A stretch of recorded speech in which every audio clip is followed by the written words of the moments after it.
Today is 20th September 2025. Let's discuss UPSC relevant news from the Hindu. First news is ambush in Manipur. Basically, news का background ये है कि मणिपुर के Bishnupur that is Bishnupur district में क्या हुआ है कि घात लगाकर किए गए हमले दैट इज एम्बुश में Assam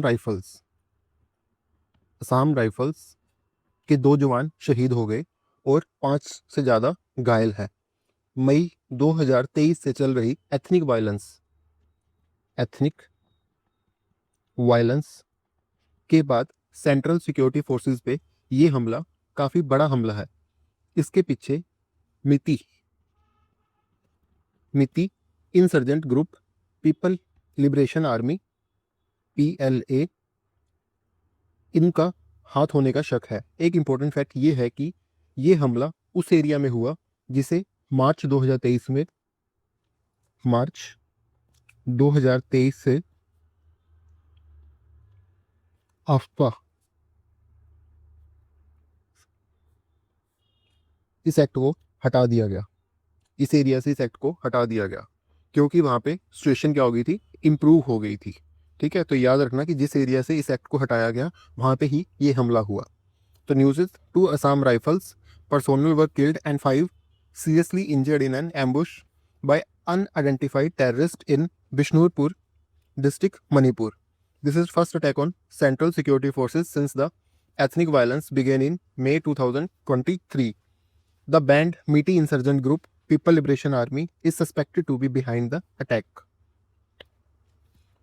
Aspa context. The attack occurred in Nambol Sabal Lekai, an area that was denotified under the Armed Forces Special Power Act in March 2023 due to an improved security situation.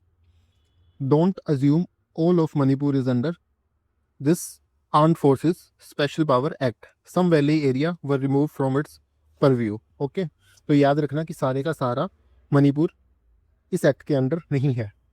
Governance angle. The attack highlight persistent security challenges despite the state being under the president rule since February 13, 2025. PLA, that is People Liberation Army, seeks the secession of Manipur from India and operate from Myanmar. Okay, do remember it. कि ये operate कहाँ से करते हैं? Myanmar से करते हैं। People Liberation Army, a valley-based Meeti insurgent group seeking secession for Manipur, banned since 1979.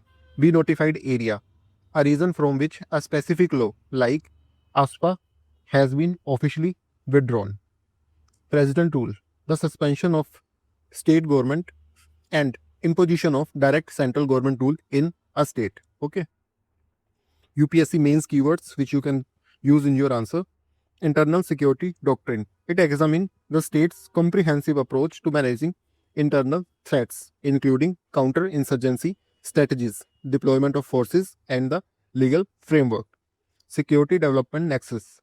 It explored the intricate relationship where sustained peace and development are interdependent, particularly in conflict-affected regions like Manipur. Okay, and you can also quote in the answer according to second ARC report on public order, a purely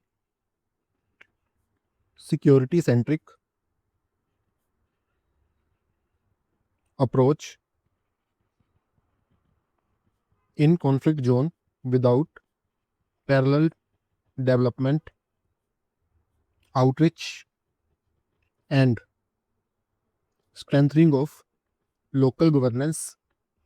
Local governance is often unsustainable. Okay, so this was all about this news. Next news is Supreme Court invoke preamble to uphold secular values at Dussehra event.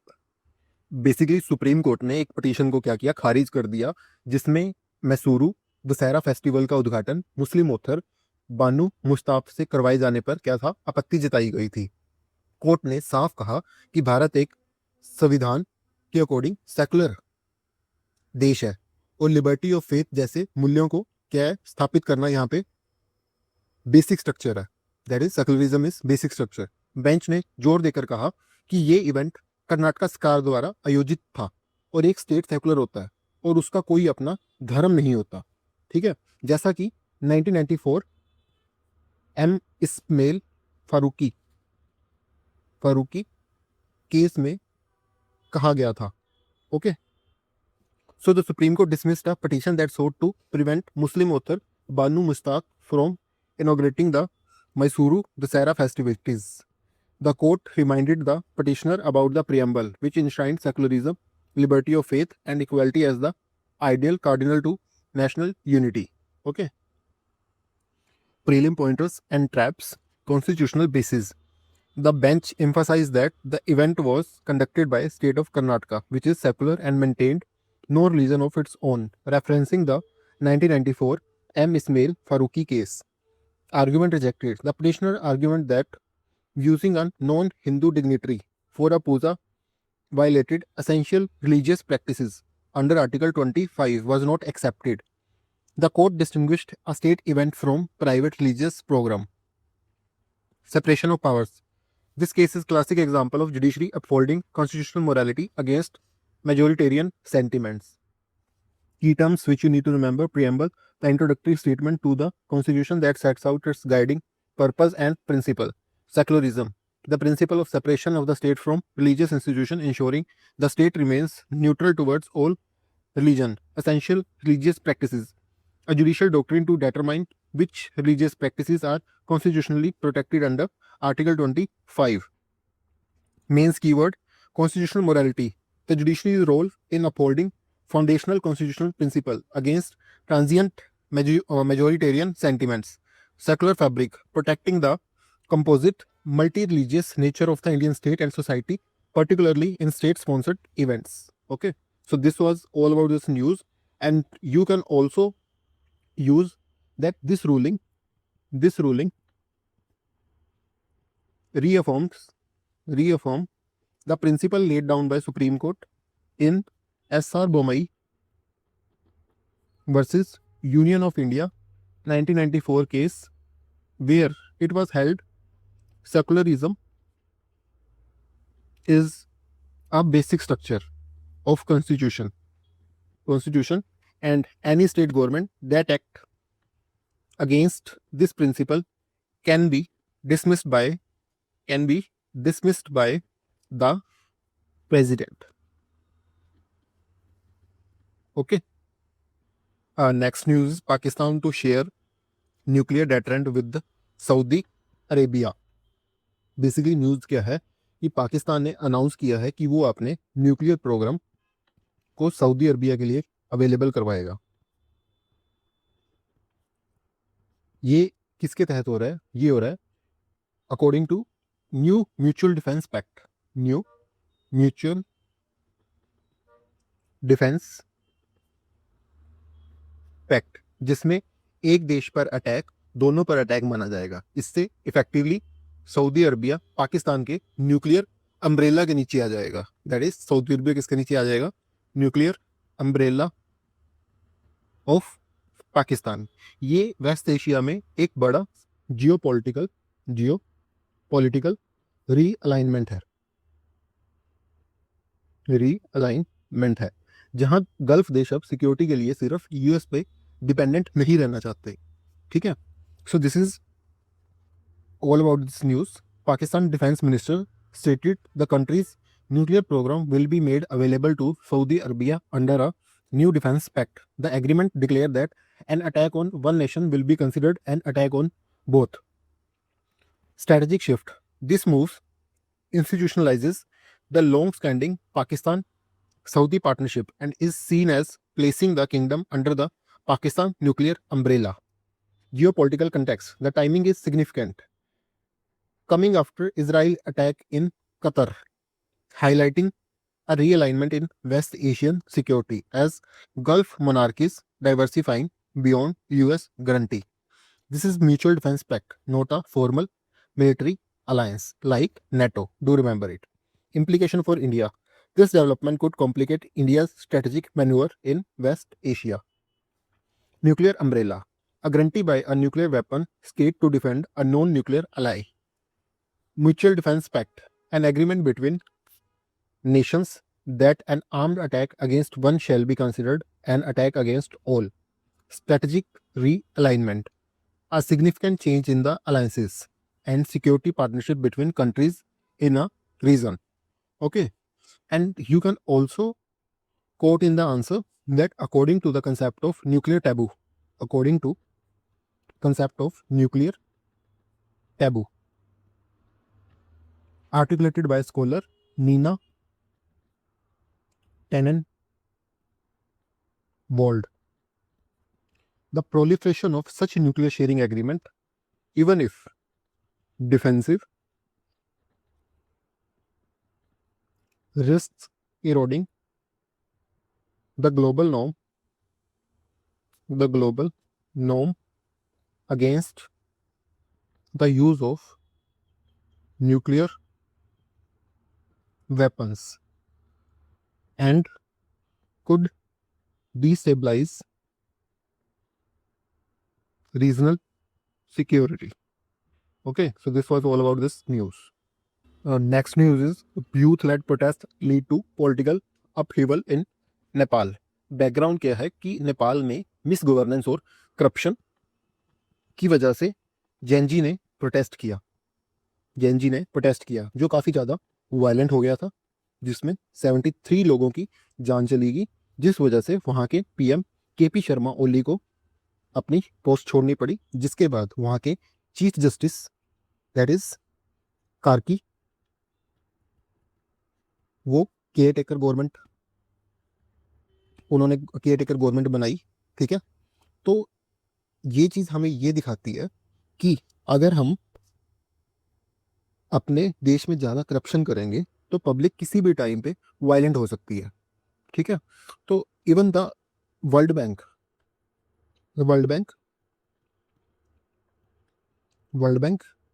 World development report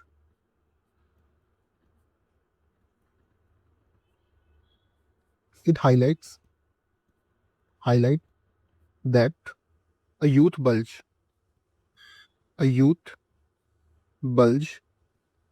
can be a double-edged sword. Without adequate employment opportunities,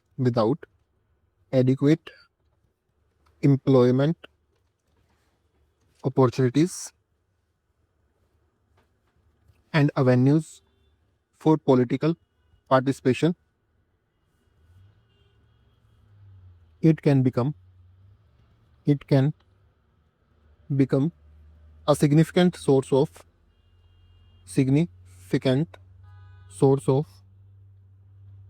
social and political instability. Okay. Youth-led protest against political misrule and corruption, which began on September 8, escalated into deadly clashes, killing at least 73 people. The unrest led to resignation of PM KP Sharma Oli and appointment of interim government. Democratic backsliding. The erosion of democratic norms, institutions and practices, often through legal or semi-legal means, leading to a decline in quality of democracy. Youth bulge and social unrest. Demographic phenomena of disproportionately large percentage of young people in a population often correlated with increased unemployment and political instability. Prelim pointer trigger. The protest was sparked by government ban on 26 social media sites, including X, Facebook, which the youth perceived as an attack on their civic space. New leadership. Following negotiation, former Chief Justice Sushila Karki, 73, was appointed to head of the interim government, with fresh election called for March 5. Political angle. The protest reflected deep-seated public anger over corruption. Nepal ranked 107 out of 180 in Corruption Perception Index and high youth unemployment. Interim government. A temporary government set up to manage the country during a period of political transition until a permanent one is established. Misgovernance. The act of governing a country or organization badly or wrongly. Gen Z protests, demonstration largely organized and participated in by people born between 1997 and 2012, often leveraging digital platform. India and Canada hold first high-level talk since Niger Row. Indian National Security Advisor NSA Ajit Doval and his Canadian counterpart Nathaniel Bryan held talks in Delhi, marking the first high-level dialogue since Ottawa allegation regarding the killing of Khalistani activist Harjeet Singh Nijjar. Main keywords: geopolitical realignment, diplomatic recalibration. Okay. Focus of talk: the meeting focused on moving forward with counter-terrorism cooperation and India's request for the extradition of Khalistani activists wanted in India. The talk did not focus on Nijjar case itself, which is now in trial court. Throwing of ties. The meeting is part of Reset in Relation, which began after the meeting between PM Modi and Canadian PM Carney at G7 summit in June. Diplomatic context. The talks occurred despite recent seize of Indian consulate in Vancouver by a Khalistani group. Key terms: National Security Advisor, the senior official on the National Security Council of country, serving as a chief advisor to the head of government on national security issue. Extradition, the formal process of one state surrendering an individual to another state for prosecution or punishment for criminal charges. Counter-terrorism, political or military action intended to prevent or combat terrorism. Okay. And you can also quote in the answer as articulated by External Affair Minister, that is S. Jaishankar, in his book The India Way. Modern diplomacy require nations to engage in issue-based coalitions and maintain dialogue on areas of mutual interest, even when grappling with significant bilateral disagreements. Next news is post-Operation Sindoor, terror groups shift based from POK.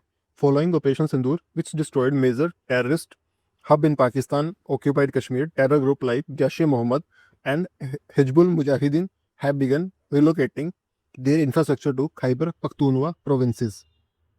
Some keywords for the mains: state-sponsored terrorism and asymmetric warfare. State-sponsored terrorism, basically terrorism when a sovereign state deliberately provide financial aid, arms, training, safe haven, intelligence, or diplomatic cover to non-state terrorist group to weaken or destabilize another state while maintaining plausible deniability. Okay. And asymmetric warfare, a form of conflict where weaker or non-state actor use unconventional tactics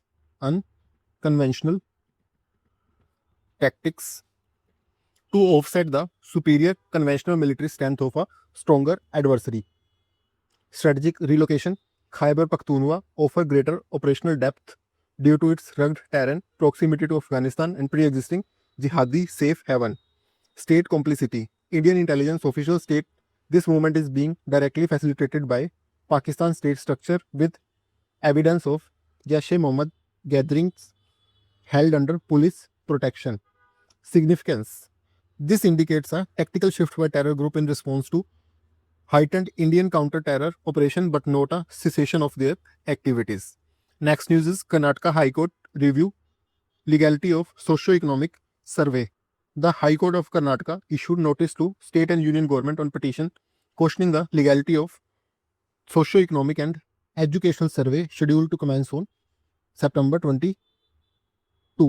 Okay. So basically हमें इसका background जानना पड़ेगा. Karnataka high court ने state government के socio economic and educational सर्वे की legality पर state और union government को नोटिस जारी किया। पिटिशनर्स ने कहा कि ये सर्वे असल में एक कास्ट सेंसस है, that is it is a caste census, जो कि संविधान के मुताबिक सिर्फ यूनियन गवर्नमेंट ही करा सकती है। इससे सेंटर और स्टेट के बीच लेजिस्लेटिव कॉम्पिटेंस यानी कानून बनाने के अधिकार का सवाल खड़ा हो गया है। According to the Punchhi commission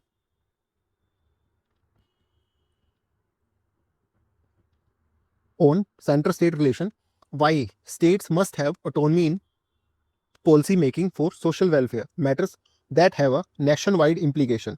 Nationwide implication and are on the union list, such as census require a harmonized approach led by the center to maintain national data integrity. So, prelim, pointer and trap, federal issue. Petitioner contended the survey amounts to a caste census, which falls exclusively within the domain of union government under the constitution. This raises a key question of legislative competence between center and state data and policy.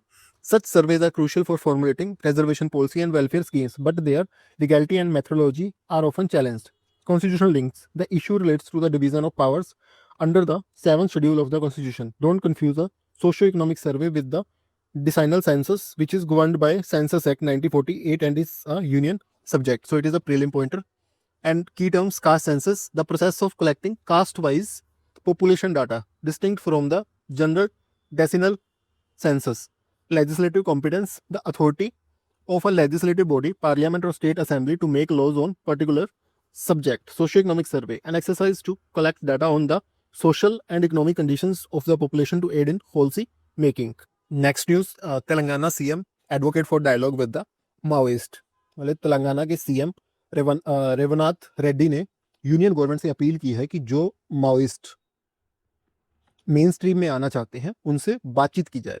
उनका ये statement senior Maoist leader Puthula Padmavati के surrender के बाद आया है। ये left wing extremism से निपटने की dual prong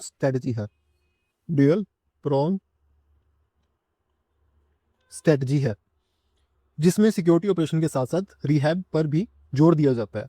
according to second ARC, in its report, crisis management suggested a multi-pronged strategy for Naxalism, advocating that dialogue should always be an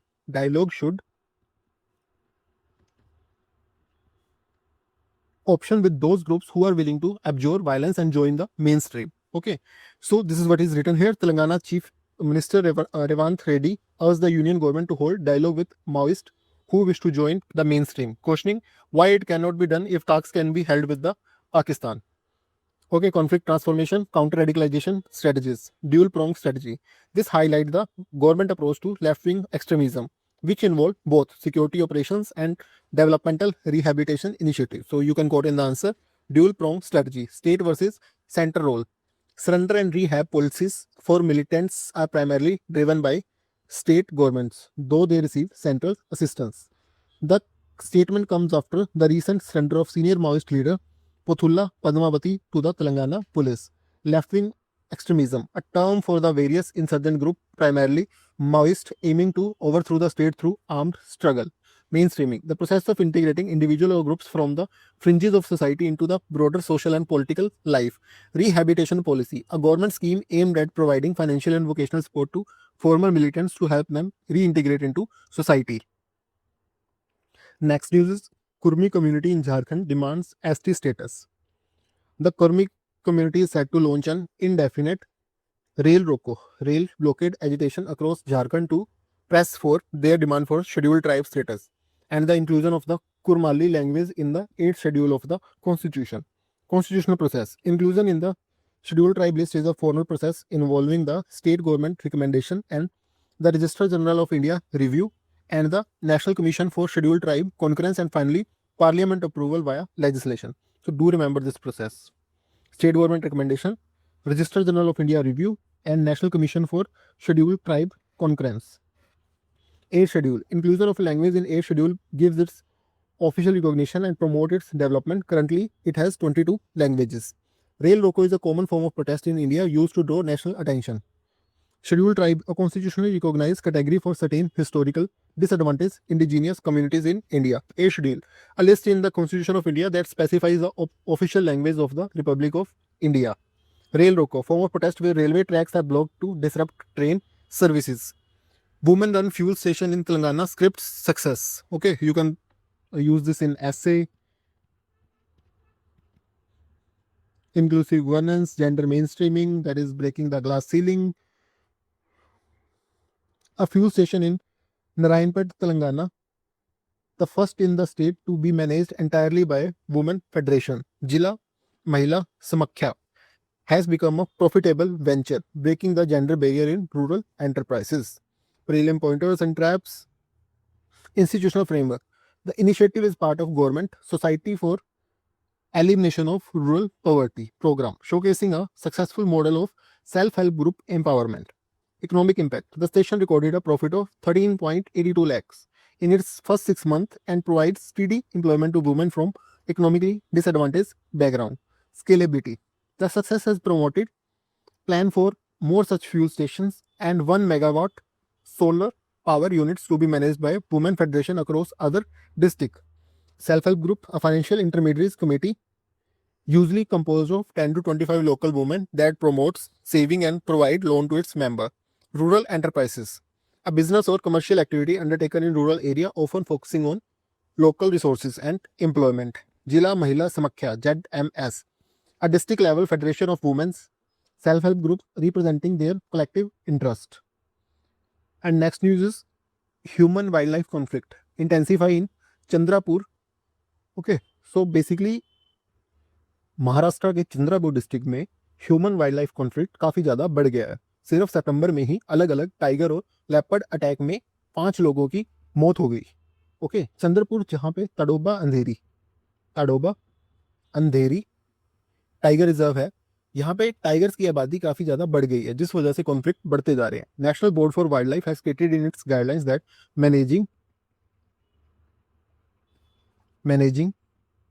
human wildlife conflict require a multi-pronged strategy, including habitat enrichment in buffer zones, creation of wildlife corridors, effective and timely compensation, and community participation in conservation efforts. Villagers in Maharashtra Chandrapur districts are demanding action from the forest department after 5 people were killed in separate tiger and leopard attack in September alone. Chandrapur is home to Tadoba Andheri Tiger Reserve and has seen significant increase in tiger population, leading to heightened conflict. Core issue. The incident highlights the challenges of balancing wildlife conservation with human safety, especially in area where human settlement and agriculture border protected area. Mitigation measure. Villagers are demanding measures like installation of solar fencing and solar sensor lights to prevent wildlife from entering human habitat. Human-wildlife conflict. Negative interactions between human and wildlife animals. Tiger reserve. Protected area designated for the conservation of the tiger and its habitat. Buffer zone. Area peripheral to core protected area where land use is partially restricted to give added protection to the core zone.